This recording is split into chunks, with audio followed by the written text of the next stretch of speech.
Monica took off in a hurry. Hope everything's okay. The text was from Ned, so I'm pretty sure it's ELQ related. Do you ever get tired of hearing those initials? Yes and no. The company is really important to the Quartermaines, including Michael. It's Wiley's legacy. But aside from that, it doesn't directly concern me, so I'm trying to stay focused on my studies here. You'd better. People are expecting great things out of you. But no pressure. Of course there's pressure. That's the job. You're not doing Willow any favors by pretending otherwise. Are you channeling Epiphany? Well, Epiphany's on a well-earned vacation in Cabo. Someone's got to keep up her standards. I'm curious to see what the GH nursing school has been teaching you. Okay, let's see. If a patient wants to check out early against the doctor's orders, what's the role of the nurse? To acknowledge the patient's concerns and calm them down by giving them definitive markers they can focus on. Such as?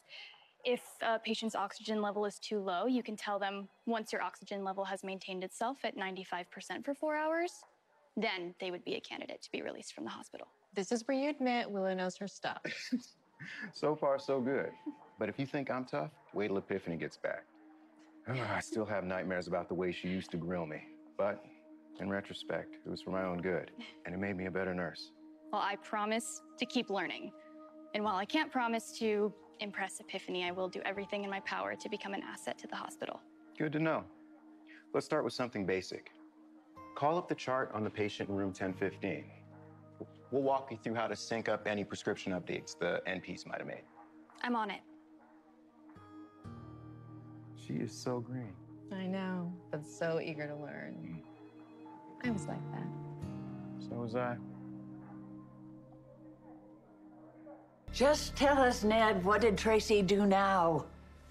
As a reminder, during Grandfather's final months, he gave up medicine he needed to live so that Emma Drake could have it, and it indeed saved her life. Well, the experience must have softened his perspective because he began corresponding with Jimmy Lee Holt again.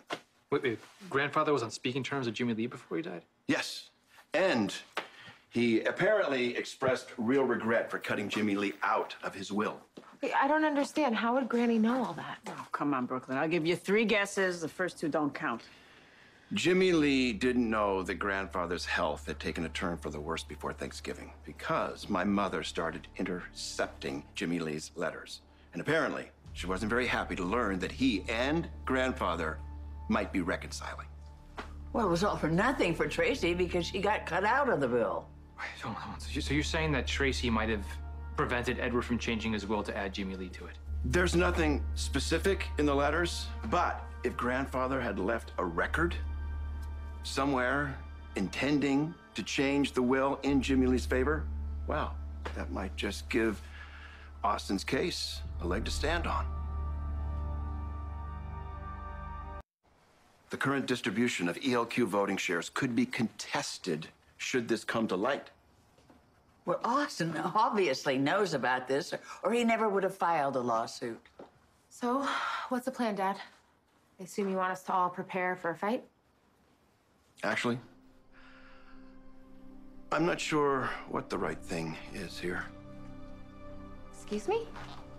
Well, just putting the company aside for just a moment, my mother may have interfered with Grandfather's final wishes. And if that's the case, Austin's father, Jimmy Lee Holt, may have been denied what was rightfully his. Maybe Granny felt like Edward wasn't mentally all there in the end. Or maybe she anticipated a big inheritance and didn't want to share it. If we deny Austin his rightful share, aren't we just as bad as Tracy?